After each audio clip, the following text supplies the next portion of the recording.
setelah beberapa saat lamanya sekolah Cik Wulan itu, nah ini ya sekolah penggerak, saya lihat sudah banyak kemajuan tuh, yang ya dari segi satlasnya, dari segi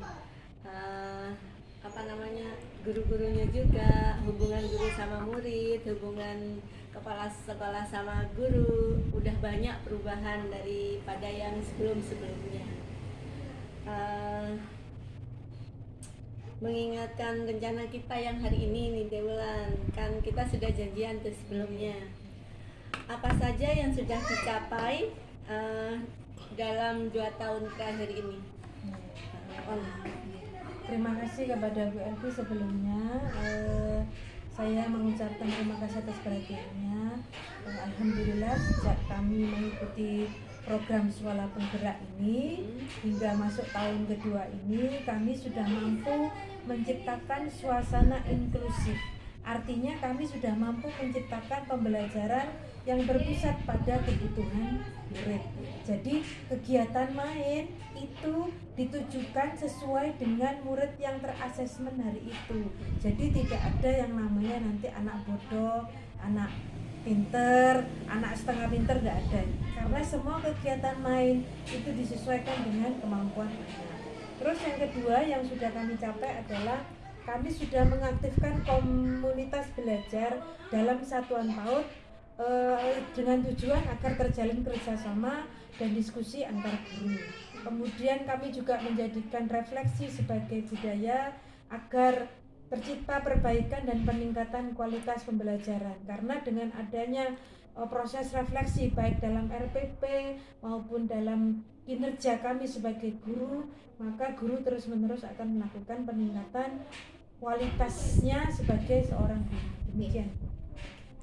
Terus kira-kira yang menjadi tolak ukur keberhasilan program yang telah dicanangkan nanti itu apa? Yang pertama yaitu pembelajaran berdiferensiasi. Ini tolak ukurnya pembelajaran menjadi menyenangkan karena disesuaikan dengan kemampuan, minat dan gaya belajar peserta didik, sehingga menurut kami pembelajaran berdiferensiasi ini ramah terhadap kemampuan peserta didik, sehingga tidak ada yang namanya melabeli ataupun anak juga tidak tertekan karena anak-anak kadang-kadang sampai lupa mau istirahat, tidak pernah minta istirahat Bu, pulang Bu, enggak. Nah, bahkan sakit pun kadang kepingin masuk karena kegiatannya betul-betul bermain tapi tidak pernah tapi bermakna, karena di situ adalah ada juga kognitifnya, ada juga motoriknya, juga ada afektifnya untuk meningkatkan karakter. Jadi asik anak-anak. Iya, asik.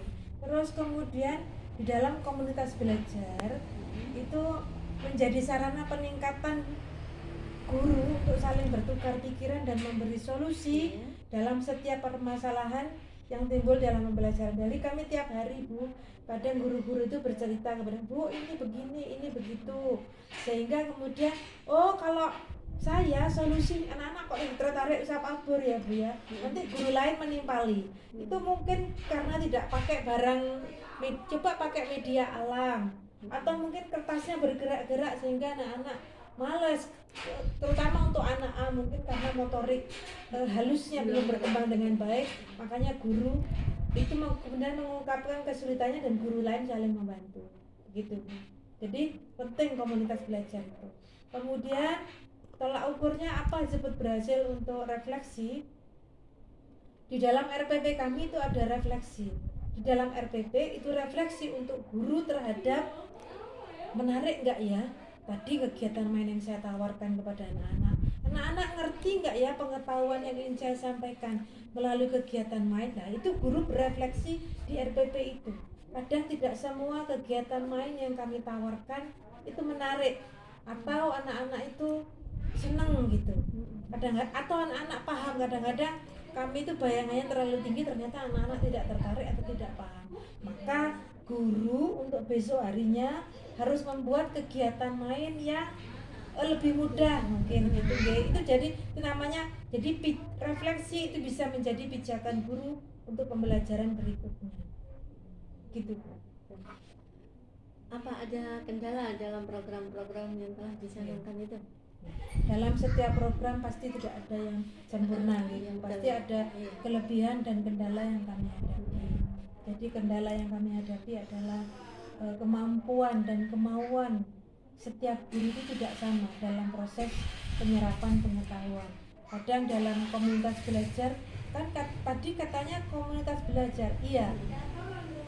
Di dalam komunitas belajar kami ngajari, tapi dia maunya diajari terus tanpa pernah ada proses untuk mengembangkan, mengupgrade dirinya gitu. Jadi temannya ngajari terus tapi dia sendiri tidak pernah mengupgrade Tidak berusaha. pengetahuan, tidak berusaha. Terus diperlukan itu juga Bu, di dalam kurikulum Merdeka itu kegiatan mainnya kan harus bervariatif dan beragam. Kadang-kadang guru ada yang kurang kreatif dan kurang beragam dalam menyediakan ragam kegiatan main yang kreatif. Contohnya kurang mampu mengobservasi lingkungan sebagai sumber ajar. Oh, ini kayaknya bisa nih, mangga jadikan sumber ajar. Itu kadang-kadang tidak. Jadi sumber ajar kalau K13 dulu kan syaratnya LKS. Kalau di kurikulum Merdeka kalau bisa observasi lingkungan ini. Bukan hanya dari buku bisa melalui buku cerita, bisa juga dengan sumber ajaran dari orang tua, dari video, juga dari lingkungan. Kayak di sini kan banyak itu Bu. Mural-mural itu bisa jadi sumber ajar. Nah, itu perlu kemampuan guru untuk mengamati lingkungan guna menjadi sumber ajar. Itu Bu kadang-kadang kurangnya kreativitas di sini. Ya karena masih belum terbiasa. Nggih. Kira-kira apa yang bisa